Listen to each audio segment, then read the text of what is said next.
Chutney, why is it that Tracy Marcinko's curls were ruined when she got hosed down? Because they got wet? Exactly. Because isn't it the first cardinal rule of perm maintenance that you're forbidden to wet your hair for at least 24 hours after getting a perm at the risk of deactivating the ammonium thioglycolate? And wouldn't somebody who's had, say, 30 perms before in their life be well aware of this rule? And if, in fact, you weren't washing your hair, as I suspect you weren't because your curls are still intact, wouldn't you have heard the gunshot? And if, in fact, you had heard the gunshot, Brooke Wyndham wouldn't have had time to hide the gun before you got downstairs, which would mean that you would have had to have found Mrs. Wyndham with a gun in her hand to make your story plausible. Isn't that right? All I want is just one day a year where I'm not visually assaulted by uglies and fatties. Seriously, Ohio, these retinas need a day off. So here's the dream. Friday after Christmas, which I have off, if you're hideous, stay at home. Spend the entire day watching home videos of a time when you weren't too repulsive for me to ever want to look at. And that's how Sue sees it. All right, that's it. Come on. Joanna's eyes. Joanna, you are angry. Tell me why. Well, yes, I'm angry. You know, I'm getting totally screwed over here. Uh-huh. The deal was that if I win the Hunger Games, I get to live the rest of my life in peace. But now, you want to kill me again. Well, you know what? Everybody that had anything to do with it! Of never guessing right in the full game is a statistical wonder, and yet here we are. Introduced at the top of the game as a champion. What do you think that means? Icarus flying too close to the sun, but it seems Daedalus, our little master crafter over here, had some wax swings of his own, didn't he? Wanted to see the sun fall from the sky. Oh, how close to the sun he flew. Well, I'm not having it. I solved your elaborate puzzle, master. Minotaurs escaped. You're gonna get the horns. What is the rule of the game? Can we all cannot win? That is correct, Brennan. But some people are all, what about the strain on our resources? But it's like, when I had this garden party for my father's birthday, right? I said RSVP because it was a sit-down dinner. But people came that, like, did not RSVP. So I was, like, totally bugging. I had to haul ass to the kitchen, redistribute the food, squish in extra place settings.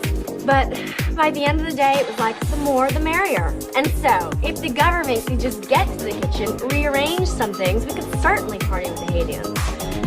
And in conclusion, may I please remind you that it does not say RSVP on the Statue of Liberty. Yeah, fine, release me. Just say it. Just fucking say it. Don't you swear at me, you little shit! Don't you ever raise your voice at me! I am your mother! Do you understand? All I do is worry and slave and defend you, and all I get back is that fucking face on your face!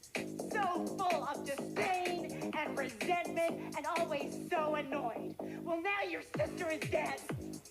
And I know you miss her. And I know it was an accident, and I know you're in pain, and I wish I could take that away from you. I wish I could shield you from the knowledge that you did what you did, but your sister is dead. Here's the thing.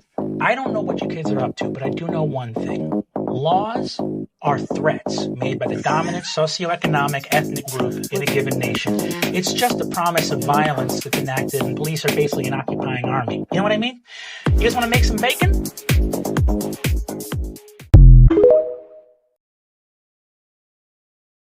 Shut up! Shut up with that Kentucky Fried Foghorn Leghorn drawl! Yeah, I killed Fran, but I guess I didn't. So what do you have on me? Nothing. What, attempted murder? I get arson for the building and a few other charges. With a good lawyer, which I have, I'll be out in no time. And then you'll see just how much hell I can wreak on your life, you vicious little bitch.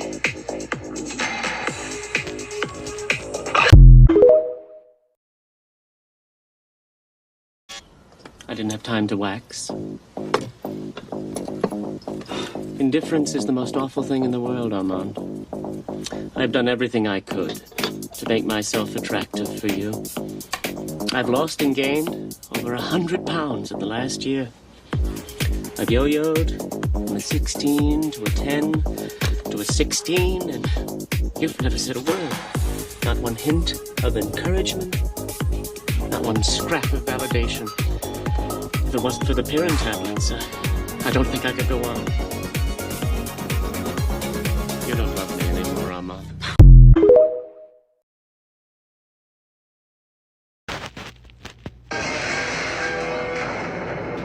The time is now, on an evening very much like the one we have just witnessed. Tonight's story in the Twilight Zone is somewhat unique and calls for a different kind of introduction. This, as you may recognize, is a maintenance service elevator, still in operation, waiting for you. We invite you, if you dare, to step aboard, because in tonight's episode, you are the star. And this elevator travels directly to the Twilight Zone.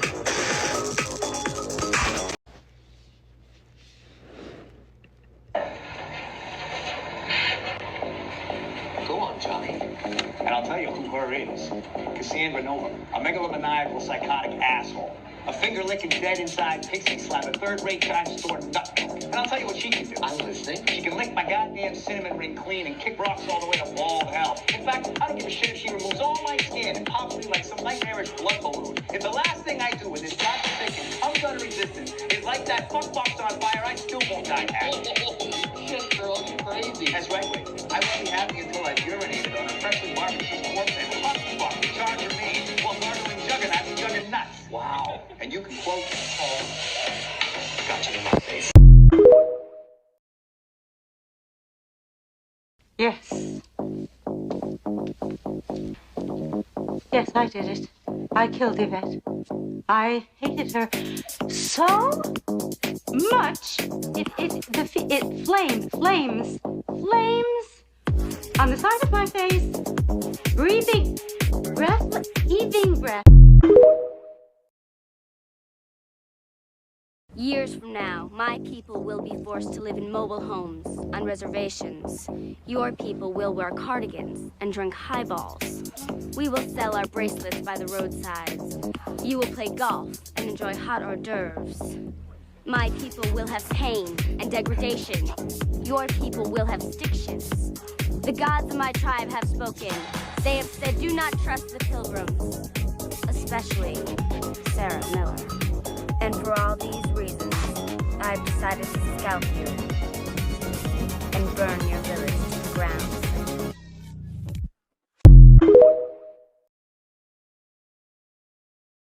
I ate them. That's right, I ate the divorce papers, Charles. I ate them with ketchup, and they were good. Good. You probably want me to get serious about our divorce. The thing is, you've always called our marriage a joke. So let's use logic here. If A, we never had a serious marriage, then B, we can't have a serious divorce. No, we can't. The whole thing's a farce, Charles. A farce that tastes good with ketchup. I mean, wasn't it last week your dad asked you the reason that you walked down the aisle with me and you said for the exercise? That's funny. You're a funny guy, Charles. I'm laughing, I'm not crying.